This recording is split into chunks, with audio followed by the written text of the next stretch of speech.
नमस्कार प्यारे विद्यार्थी और प्यारे मित्रों, एक बार फिर से आपका एमजेई ऑनलाइन यूट्यूब चैनल के ऊपर मैं अनुज यादव आपका हार्दिक अभिनंदन और स्वागत करता हूं। जैसे कि प्यारे विद्यार्थी, विगत क्लासेज में अपन ने बात की थी वॉइस की, और वॉइस की अपन ने 2 क्लासेज कर ली थी। आज जो क्लास होगी वो 3rd क्लास होगी और इम्पोर्टेंट क्लास होगी। डियर स्टूडेंट्स, हर एग्जाम के पॉइंट ऑफ व्यू से जो ये वॉइस टॉपिक है, चाहे आपका कोई राजस्थान लेवल का एग्जाम ले लीजिए, चाहे आपका कोई एसएससी का ले लीजिए, हाई लेवल का जितना भी एग्जाम होता है उसमें इस वॉइस से रिलेटेड क्वेश्चन पूछे जाते हैं। और अगर मैं आप लोगों को बताऊं तो वॉइस में सबसे इंपॉर्टेंट बात यही है कि केवल आपको समझना है। जितना आप लोग समझने की इसको कोशिश करोगे उतनी ही ज्यादा आपको ये आएगी।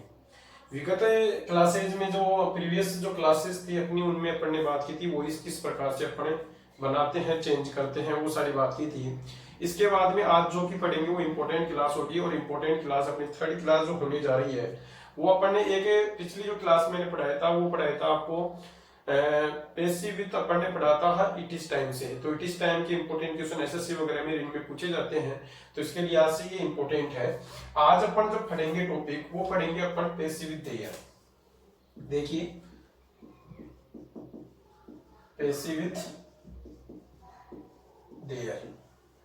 सबसे पहले ये पता करें कि ये देर होता क्या है। ध्यान देना एक बार डियर स्टूडेंट्स, ये जो देर होता है, ये देर आपका एक एडवर्ब होता है, और इसको अपन एडवर्ब ऑफ पेरेंस बोलते हैं। अगर किसी भी सेंटेंस के शुरू में अपन यूज करते हैं देर का, किसका यूज करते हैं? देर का। तो इस देर के बाद में जो भी वर्ब आती है वो वर्ब कैसी आएगी, इसके बाद में आने वाला तय करेगा कौन करेगा? नाउन करेगा।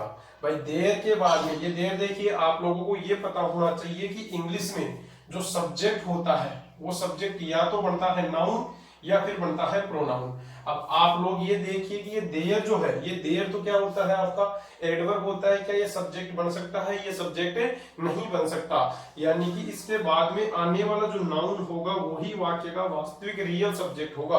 तो इससे पहले आने जो भी ये नाउन आएगा इसके अकॉर्डिंग ये वर्ब आएगी। कैसे? ध्यान देना, जैसे कि अपन ये लिखे देयर इज और आर ए बॉय, ठीक है। और एक मैं ऐसे लिख दूं, देयर इज और आर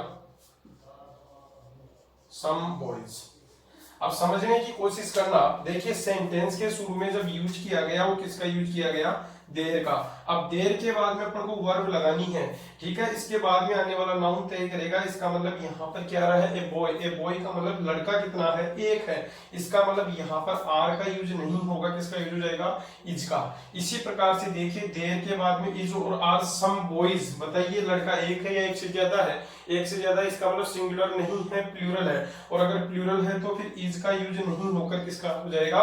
आर का यूज हो जाएगा। तो देखिए आप लोगों को ये पता होना चाहिए, ये सब्जेक्ट वर्ब एग्रीमेंट का भी एक क्वेश्चन बनता है कि देर के बाद में आने वाली जो भी वर्ब होती है वो उसके बाद में आने वाले नाउन के अनुसार होती है। अब जो एक्टिव से पैसिव अपन बनाएंगे तो इनको किस प्रकार से बनाएंगे वो देखते हैं, वो इंपॉर्टेंट है अपने लिए। ध्यान देना। अगर मैं बात करूं तो सबसे पहले देखिए एक एग्जांपल लेते हैं, उसके बाद में अपन बात करेंगे। जैसे मैंने ये लिखा, there are some books to buy. इस प्रकार का आपका एक्टिव का सब्जेक्ट आएगा। अब देखिए इसमें अगर अपन बात करें तो देखिए एक्टिव का जो फॉर्मूला है वो अपने पास में क्या निकल रहा है? एक्टिव में सबसे पहले क्या आ गया? देयर। देयर के बाद में या तो इज आएगा, आर आएगा, वॉज आएगा या वर आएगा। हो जाएगा या वर, ये बी की फॉर्म होती है। इसके बाद में मैं ये मान सकता हूं कि ये आपका जो है ये एक प्रकार का सब्जेक्ट है, लेकिन वर्ब के बाद में आ रहा है, इसलिए इसको ऑब्जेक्ट क्या मान ले? फर्स्ट मान ले। फिर क्या आया? टू। टू के बाद वर्ब की फर्स्ट फॉर्म और ऑब्जेक्ट सेकंड आएगा तो वो लास्ट में आ जाएगा। देखिए डियर स्टूडेंट्स, यहाँ पर सबसे पहले क्या आया? देयर। देयर के बाद में इज आ सकता है आर प्रेजेंट में, ठीक है। वॉज वर आएगा फर्स्ट में, object first, to plus verb की first form plus object second. अब देखिए जो पैसिव का वाक्य बनेगा वो पैसिव का वाक्य किस प्रकार से बनेगा? वो पैसिव का वाक्य आपका शुरू करना है आपको देयर से। किससे शुरू करना है? देयर से। देयर के बाद में जो भी है, इज है तो इज लगाइए, आर है तो आर लगाइए, वॉज है तो वॉज लगाइए, वर है तो वर लगाइए। इसके बाद में ऑब्जेक्ट को ऐसे कैसे रख दीजिए, इसके बाद में आपको कुछ ही नहीं करना, टू के बाद में बी लगा के वर्ब की कौन सी फॉर्म कर देनी है, थर्ड फॉर्म, और ऑब्जेक्ट कौन सा हो जाएगा, सेकंड हो जाएगा। यानी कि आपने जो चेंज किया वो आपने चेंज केवल कहां पर किया, यहां पर किया। ये ध्यान रखना, ये इंपॉर्टेंट है। यहां पर देखिए इस क्वेश्चन का जो सॉल्यूशन बनेगा तो सॉल्यूशन क्या बनेगा। सबसे पहले बात करें तो अपन ने इसका सॉल्यूशन जब लिखा तो सॉल्यूशन में अपन ने क्या लिख दिया, देयर। देयर के बाद में क्या लिख दिया, आगे क्या लिख दिया, सम बुक्स, आगे क्या लिख दिया, टू, आगे क्या लगा दे, बी, बी के बाद वर्ब की थर्ड फॉर्म क्या हो जाएगी, बॉट। तो ये बन गया there are some books to be bought. समझ में आया होगा। जैसे और एग्जांपल के रूप में पढ़ ले तो ध्यान देना एक बार, जैसे मैंने ये लिखा there was a house to sell. अब देखिए अगर बात करें तो यहां पर सबसे पहले बताओ किसका यूज करें, देयर का। देयर के बाद में क्या लगा दे, वाज, आगे क्या लगा दे, ए हाउस, ठीक है, आगे टू, टू के बाद क्या लग जाए, बी, और थर्ड फॉर्म क्या हो जाएगी, सोल्ड। तो डियर स्टूडेंट्स आज अपन ने ये सीखा कि पैसिव के बाद में देखिए पैसिव जो किससे बनेगा, देयर से, वो किस प्रकार से बनेगा वो अपन ने सीखा। यहाँ पर टू प्लस वर्ब की फर्स्ट फॉर्म होती है, इसको अपन ने चेंज कर दिया किसमें, to plus be plus verb की थर्ड फॉर्म में। तो आपको समझ में आया होगा। नेक्स्ट देखते हैं जो पैसिव का जो इंपॉर्टेंट क्वेश्चन होगा वो अपन लेते हैं। ध्यान देना,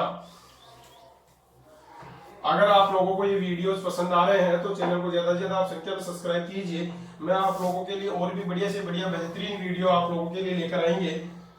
तो देखिए आगे बात करें तो पैसिव विथ अपन ने देर पढ़ा, एक अपन पढ़ते हैं पैसिव विथ। यहाँ पर ध्यान देना इंपॉर्टेंट है ये भी, passive with going to plus verb की फर्स्ट फॉर्म। इंपॉर्टेंट पार्ट है passive with going to plus verb की फर्स्ट फॉर्म। देखिए क्वेश्चन आया और वो क्वेश्चन जो पूछा गया वो क्वेश्चन ऐसा था, she is going to beat her child with a stick.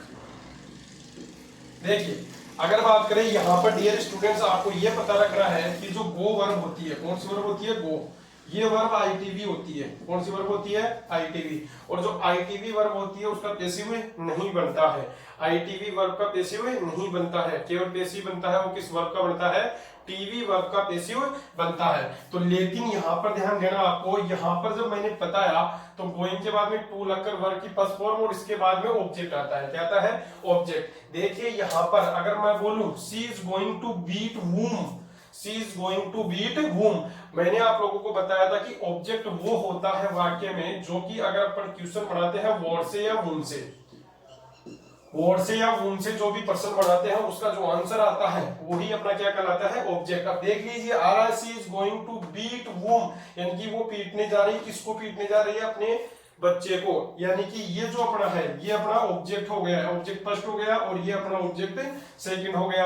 अगर बात करें तो देखिए एक्टिव का फॉर्मूला अपने सामने है। अगर एक्टिव की बात करें तो एक्टिव में देखिए सबसे पहले क्या आ गया, सब्जेक्ट, इसके बाद में इज आएगा, एम आर या वाज या वर्ब, फिर क्या आएगा, गोइंग टू, टू के बाद वर्ब की फर्स्ट फॉर्म, ऑब्जेक्ट फर्स्ट और ऑब्जेक्ट सेकंड। देखिए यहाँ पर सबसे पहले क्या आया, सब्जेक्ट आया, फिर इज आ गया। तो इज यहाँ पर आई होता तो एम आ सकता था, अगर मैं बात करूं प्लूरल सब्जेक्ट होता तो आर आ सकता था या वर आ सकता था, सिंगुलर सब्जेक्ट पास्ट में होता तो वो आ जा सकता था। इसके बाद में यहाँ पर आपका आ गया गोइंग टू, गोइंग टू के बाद वर्ब की कौन सी फॉर्म आ गई, आपकी फर्स्ट फॉर्म आ गई, फिर ऑब्जेक्ट कौन सा आ गया, फर्स्ट, और ऑब्जेक्ट कौन सा आ गया, सेकंड। देखिए आप लोगों को डियर स्टूडेंट्स कुछ ही नहीं करना, यहाँ पर आप लोगों को सीखना है केवल, यहाँ पर जब पैसिव का वाक्य लिखा जाएगा तो पैसिव का वाक्य जब बनाया जाएगा तो पैसिव के वाक्य में अपन बात करेंगे। ध्यान देना, सबसे पहले अपन ऑब्जेक्ट फर्स्ट लेंगे, उसके बाद प्रेजेंट में है उसके अकॉर्डिंग इज एम आर में से लगा देंगे। अगर पास्ट की बात कर रहा है तो वाज वर्ब में से लगा देंगे और आगे लगा देंगे अपन गोइंग टू।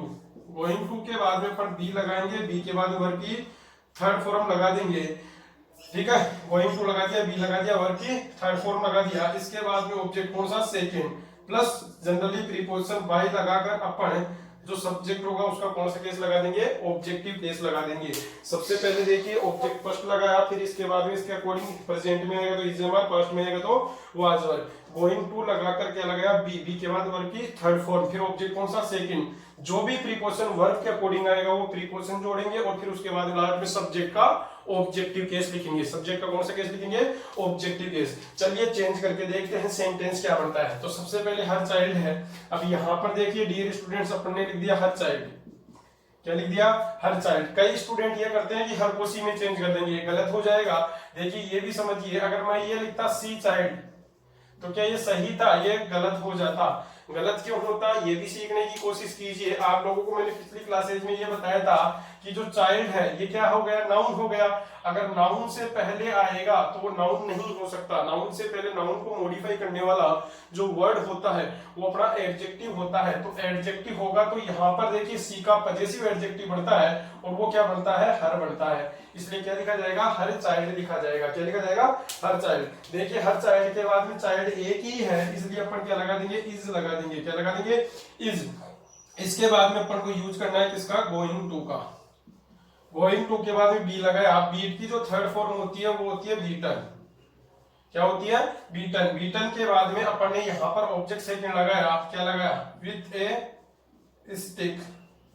जनरली प्रीपोजिशन का क्या लगाया? बाय। और सी है, सी का क्या कर दिया अपन ने? हर। तो ये बन गया her child is going to be beaten with a stick by her. देखिए ऑब्जेक्ट फर्स्ट लगा दिया, ऑब्जेक्ट फर्स्ट के अनुसार इज आ गया, गोइंग टू लगाकर बी लगाकर वर्ब की third form, object second with a stick आ गया। इसके बाद में जनरली प्रीपोजिशन कौन सा लगाया? बाय। और बाय के बाद में क्या लगा दिया अपन ने? हर लगा दिया। अगर आप लोगों को समझ में आया एक सेंटेंस फटाफट से आप लोग भी देखिए नोटबुक अपने साथ में रखा कीजिए और आप लोग भी इसको बना के देख सकते हो। जैसे फॉर एग्जांपल अगर मैंने बोला I am going to write a letter to my friend, फटाफट से इसको चेंज कीजिए, फटाफट से आप चेंज कीजिए, फिर देखते हैं इसका सॉल्यूशन क्या होता है। कीजिए।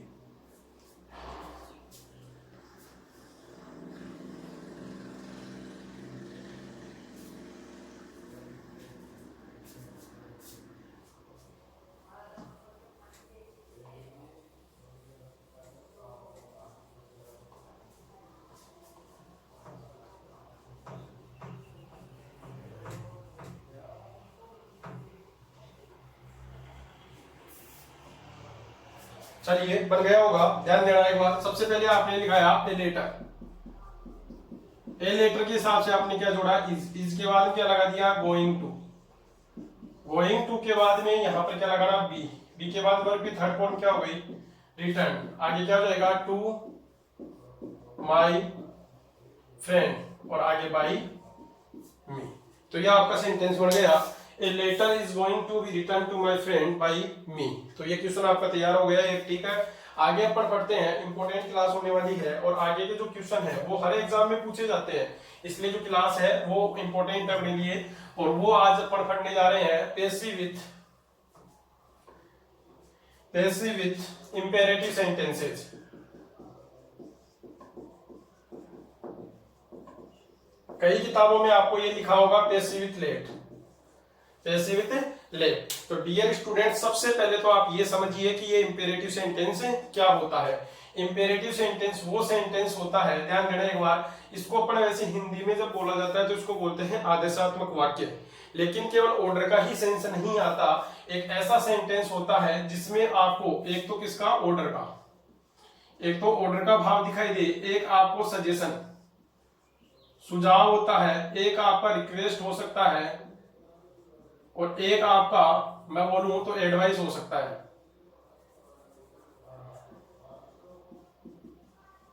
एडवाइस हो सकता है। डियर स्टूडेंट्स एक बार समझने की कोशिश करना, ये जो वर्ड लिखा है मैंने एडवाइस, ये नाउन का काम करता है। अगर मैं इसी को लिखता एडवाइस तो ये किसका काम करता? वर्ब का काम करता। ठीक है, ध्यान देना एक बात। एक ऐसा सेंटेंस होगा जिसमें कि अपन बात करें, एक तो किसकी बात करें? ऑर्डर की, एक बात किसकी करें? सजेशन की, एक बात किसकी? रिक्वेस्ट की, एक किसकी? एडवाइस की। वही सेंटेंसेज अपने कौन से कहलाते हैं? Imperative sentences. और जनरली जब इन सेंटेंसेज को अपन पैसिव में चेंज करते हैं तो चेंज किससे करते हैं? लेट से बनाते हैं। इसीलिए किताबों के अंदर आपको बुक्स के अंदर लिखा होता है पैसिव विथ लेट। तो किस प्रकार से चेंज होंगे, क्या क्या होंगे, वो सारे अपन चेंज करते हैं। देखिए जो इंपेरेटिव सेंटेंस डियर स्टूडेंट्स होता है वो या तो शुरू होता है वर्ब की फर्स्ट फॉर्म से या शुरू होता है डू नॉट से, जिसको अपन नेगेटिव इंपेरेटिव सेंटेंस बोलते हैं, या फिर शुरू होता है लेट से।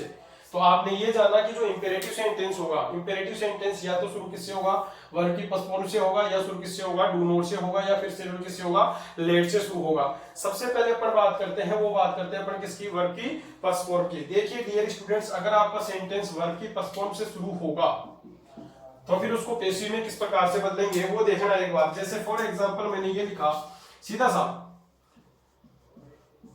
Open the door, open the door. कई बार सेंटेंस आपने देखा होगा और आपने ये बनाने की कोशिश भी की होगी। सबसे पहले देखिए वही मैं सिखाऊंगा आप लोगों को बिल्कुल इजी वे में। पहले एक्टिव का फॉर्मूला निकालिए। सबसे पहले बताइए यहाँ पर क्या आ रही है, वर्ब की फर्स्ट फॉर्म आ गई, यानी कि ये वर्ब की फर्स्ट फॉर्म हो गई। ये अपना क्या हो गया, ऑब्जेक्ट फर्स्ट, और आगे आता है तो ऑब्जेक्ट क्या हो जाता, सेकंड हो जाता है। ये तो अपना एक्टिव का फॉर्मूला हो गया। अब देखिए जो पेसिव का फॉर्मूला होगा वो भी इंपॉर्टेंट है। पेसिव का जो फॉर्मूला होगा, यहाँ पर देखिए पेसिव के वाक्य को अपन को शुरू करना है लेट से। इससे शुरू करना है लेट से। लेट के बाद में आपको ऑब्जेक्ट फर्स्ट लगा देना है। क्या लगा देना है, ऑब्जेक्ट फर्स्ट। और डियर स्टूडेंट्स एक बात और याद रखना, अगर किसी भी सेंटेंस में लेट का यूज होता है तो इस लेट के बाद में जो केस आता है वो कौन सा केस आता है, ऑब्जेक्टिव केस आता है। तो लेट के बाद में अपने ऑब्जेक्ट फर्स्ट लगाया, ऑब्जेक्ट फर्स्ट के बाद में बी लगा देना है, बी के बाद में वर्ब की क्या लगा देनी है, थर्ड फॉर्म, और ऑब्जेक्ट कौन सा लगा देना है, सेकंड। देखिए यहाँ पर देखिए एक्टिव का जब फॉर्मूला बना तो अपने सामने क्या बना, वर्ब की फर्स्ट फॉर्म आ रही है, फिर ऑब्जेक्ट क्या आ रहा है, फर्स्ट आ रहा है, ऑब्जेक्ट क्या आ रहा है, सेकंड आ रहा है। ऐसे ही पैसिव के वाक्य को आप शुरू किससे करोगे, लेट से। लेट के बाद में ऑब्जेक्ट क्या लगाओगे, फर्स्ट, फर्स्ट के बाद में बी, बी के बाद वर्ब की थर्ड फॉर्म, और ऑब्जेक्ट कौन सा लगा दोगे, सेकंड। देखिए यहाँ पर जब इसका सॉल्यूशन करते हैं तो सॉल्यूशन देखिए क्या बनेगा, सॉल्यूशन बनेगा लेट, आगे क्या लगा दोगे, द डोर, आगे क्या लगा दोगे, बी, ओपन की थर्ड फॉर्म क्या हो जाएगी, ओपन।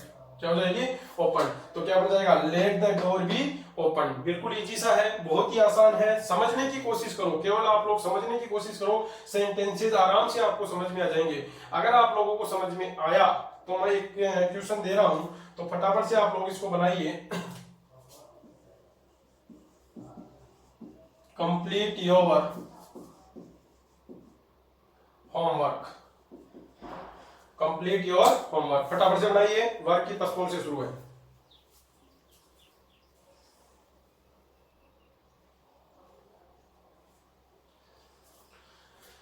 ठीक है, वाक्य शुरू किससे कर दोगे, लेट से। लेट के बाद में क्या कर दोगे, योर होमवर्क, क्या लगा दोगे, बी, और बी के बाद में क्या कर दोगे, कंप्लीटेड। क्या कर दोगे, कंप्लीटेड। तो ये सीधा सा बन गया अपना सेंटेंस जो भी था। अपन ने पढ़ा कि साहब ये कैसे होगा। अब इसी में से कुछ क्वेश्चन होते हैं जो कि अपने लिए इंपॉर्टेंट होते हैं, ध्यान देना एक बार, कैसे होते हैं ध्यान देना। जैसे मैं एक सेंटेंस लिखता हूं, मैंने सेंटेंस लिखा, please help me in this work, please help me in this work. देखिए डियर स्टूडेंट्स, ये जो सेंटेंस है ये वर्ब की पोस्टपोन से शुरू है, लेकिन इससे पहले एक वर्ड जोड़ा गया है। कौन सा जोड़ा गया है, प्लीज जोड़ा गया है। कौन सा जोड़ा गया है, प्लीज। तो देखिए यहां पर अगर किसी भी सेंटेंस के अंदर अगर आपको वर्ब की पोस्टपोन से सेंटेंस शुरू होना दिखाई देगा और उससे पहले या तो वर्ड दिखाई दे प्लीज या वर्ड दिखाई दे काइंडली, अगर प्लीज या काइंडली जैसे शब्द आपको दिखाई दे तो फिर उस सेंटेंस को आपको जब चेंज करना है तो आपको चेंज उसको बनाना है यू आर रिक्वेस्टेड टू से। किससे बनाना है, यू आर रिक्वेस्टेड टू से।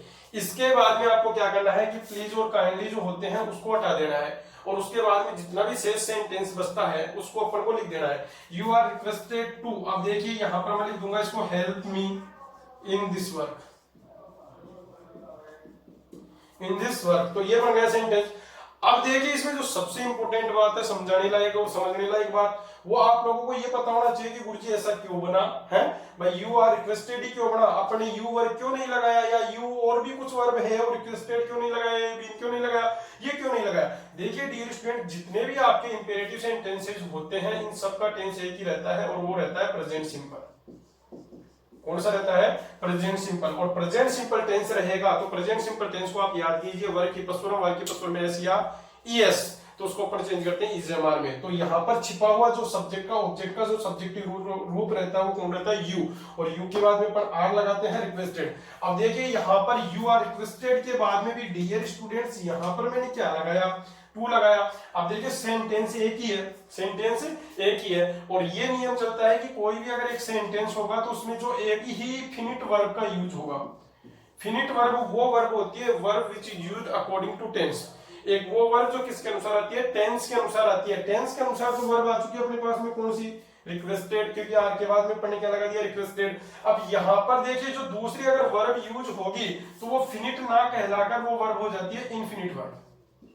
कौन सी हो जाती है, इनफिनिट। और इनफिनिट वर्ब का मतलब होता है टू प्लस वर्ब की फर्स्ट फॉर्म, इसीलिए अपन को क्या लगाना पड़ा, टू लगाना पड़ा। तो please help me in this work का क्या बना, you are requested to help me in this work. अगर मैं बोलता kindly give me some rupees, kindly give me some rupees, बोलो क्या बनता, you are requested to give me some rupees. तो आपको समझ में आया होगा सेंटेंस, देखिए किस प्रकार से अपन ने बनाया। इसी सेंटेंस के अंदर एक क्वेश्चन और बनता है जो कि इंपॉर्टेंट होता है। देखिए वो क्या इंपॉर्टेंट होता है, जैसे कई बार आप लोगों ने सेंटेंस के अंदर ये देखा होगा, ये सेंटेंस कई बार आ चुका, respect your country, respect your country, या कंट्री की जगह एल्डर्स आ जाता है। तो देखिए वही वर्ब की फर्स्ट फॉर्म से शुरू है। अब डियर स्टूडेंट्स यहाँ पर रेस्पेक्ट जो है, ठीक है ना, ये एक एडवाइस का सेंस दे रहा है अपन को। तो इस सेंटेंस को अपन या तो बना सकते हैं यू आर एडवाइस टू, और आगे ऐसे कैसे लिख दो, रेस्पेक्ट योर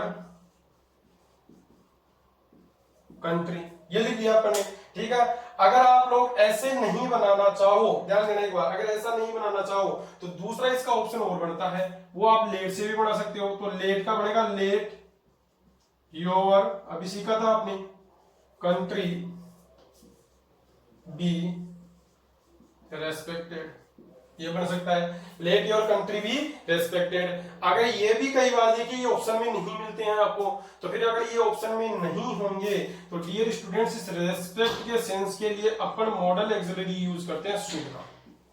किसका यूज करते हैं, शुड का। तो उसमें सबसे पहले अपन को ऑब्जेक्ट फर्स्ट लगा देना है, उसके बाद में आपको शुड लगा देना है, मॉडल एक्सिलरी वर्ब है इसलिए बी लगाकर वर्ब की कौन सी फॉर्म, थर्ड फॉर्म। आगे क्या लगा दें अपन, जनरली प्रीपोजिशन बाय लगा के, और जो छिपा हुआ सब्जेक्ट का ऑब्जेक्टिव केस होगा वो हो जाएगा यू हो जाएगा। तो देखिए इसका कैसे बनाएं, अपन बना सकते हैं क्या, सबसे पहले बोलो क्या लिखिए, योर कंट्री, आगे क्या लिखो बोलो, शुड, आगे बी, आगे रेस्पेक्टेड, और आगे बाय, और आगे यू, ठीक है। तो यहाँ पर ये भी सेंटेंस सही है, ये सेंटेंस आपका कई बार पूछा जा चुका है, ठीक है। तो ये इंपॉर्टेंट होता है, your country should be respected by you. तो डियर स्टूडेंट्स आपने ये पढ़ा कि वर्ब की फर्स्ट फॉर्म से शुरू होगा वो सेंटेंस किस प्रकार से अपना पेसिव में चेंज होगा। नेक्स्ट देखते हैं, आगे की ओर चलते हैं। पहला अपन ने पढ़ लिया कि कोई भी अगर वाक्य वर्ब की फर्स्ट फॉर्म से शुरू होगा तो उसको पेसिव में किस प्रकार से अपन ने चेंज किया, ठीक है। नेक्स्ट लेते हैं अपन, दूसरा लेंगे, वो क्या लेंगे, passive with do not. Do not से कैसे बनेंगे ध्यान देना एक बार। जैसे कि मैं एक एग्जांपल लिख देता हूं, पहले मैंने लिखा do not call him here, ठीक है। अब ये बोले कि साहब इसका पेसिव बोलो, पेसिव क्या होगा। तो देखिए सबसे पहले वही लिखना है अपन को, इस प्रकार से बिल्कुल इजी वे में पढ़ना है। एक्टिव का फॉर्मूला अपने पास में आ गया, पहले क्या लिखा, डू नॉट, डू नॉट के बाद वर्ब की कौन सी फॉर्म है, फर्स्ट फॉर्म है, फर्स्ट फॉर्म के बाद में ऑब्जेक्ट फर्स्ट, और ऑब्जेक्ट कौन सा आ गया, सेकंड आ गया, यानी कि मैंने अदर वर्ड को ही ऑब्जेक्ट सेकंड बोला है, ये ध्यान रखना। पिछले क्लासेस में बताया था, अगर ये तभी समझ में आएगा आप लोगों को अगर आपने पहले के 2 सेशन अगर देखे होंगे, इसलिए पहले के 2 सेशन आप लोग देख लीजिए आराम से और उसके बाद में इसको ज्ञान कीजिए, ठीक है। पैसिव का वाक्य जब शुरू होगा तो जनरली शुरू किससे होगा, लेट से, लेट के बाद में ऑब्जेक्ट फर्स्ट। अब नोट का यूज होगा, नोट के बाद में आपको क्या लगाना है, बी, बी के बाद वर्ब की कौन सी फॉर्म, थर्ड फॉर्म, और ऑब्जेक्ट कौन सा लगा देना है, सेकंड लगा देना है। यानी कि अगर वाक्य आपका डू नोट से शुरू हो गया, किससे शुरू हो गया, डू नोट से, तो पहले वाक्य को पेसिव में शुरू किससे करोगे, लेट से, लेट के बाद में ऑब्जेक्ट क्या लगाओगे, फर्स्ट, फिर क्या लगाओगे, नोट, नोट के बाद में क्या, बी, बी के बाद वर्ब की थर्ड फॉर्म, और फिर ऑब्जेक्ट सेकंड। तो देखिए इसका सॉल्यूशन जब बनाते हैं तो सॉल्यूशन क्या बनता है, वाक्य शुरू किससे कर दिया बोलो, लेट से, लेट के बाद में ऑब्जेक्ट फर्स्ट क्या है, यहाँ पर आपका क्या है, हिम है जी, फिर क्या लगाया, नोट, नोट के बाद में क्या, बी, थर्ड फॉर्म कॉल की क्या हो गई, कॉल्ड, और आगे क्या लगा दिया, हियर, ठीक है। तो let him not be called here, ये बन गया आपका सेंटेंस, ठीक है। अगर मैं आप लोगों को बोलूं कि चलो बढ़ाओ, देखें do not write a letter to him, do not write a letter to him. फटाफट से बनाइए इसको।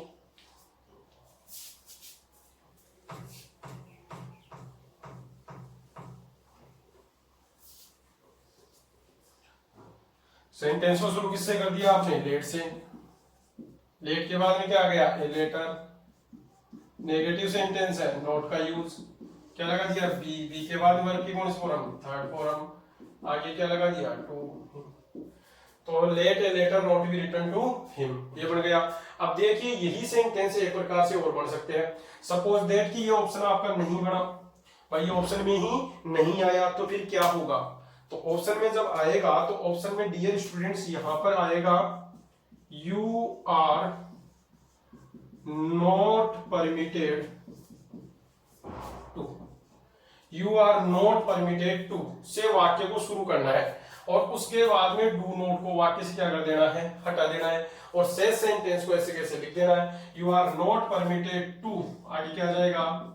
Right a letter to him. तो ये दो प्रकार से सेंटेंस अपना चेंज होता है डू नॉट वाला, कि अगर वाक्य या तो शुरू आप किससे कर सकते हो? लेट से शुरू कर सकते हो, या फिर शुरू किससे कर सकते हो? You are not permitted to से शुरू कर सकते हो। तो डियर स्टूडेंट्स आज ये क्लास थी जो कि इंपॉर्टेंट थी। नेक्स्ट क्लास में मैं आपको लेकर चलूंगा किसके ऊपर? लेट के ऊपर, और इसके जो इंपॉर्टेंट क्वेश्चन होंगे उनका भी अपन डिस्कस करेंगे। आज का सेशन आप लोगों को समझ में आया होगा। अगर आप लोगों को ये सेशन समझ में आ रहे हैं, इस वीडियो को अधिक से अधिक संख्या में आप लाइक कीजिए, शेयर कीजिए। ऐसे ही मैं आप लोगों के लिए और मेरी पूरी टीम आप लोगों के लिए आगे ऐसे ही वीडियो लेकर आते रहेंगे। बहुत बहुत धन्यवाद आप सभी का। जय हिंद, जय भारत, जय जय एमजीए। थैंक्स।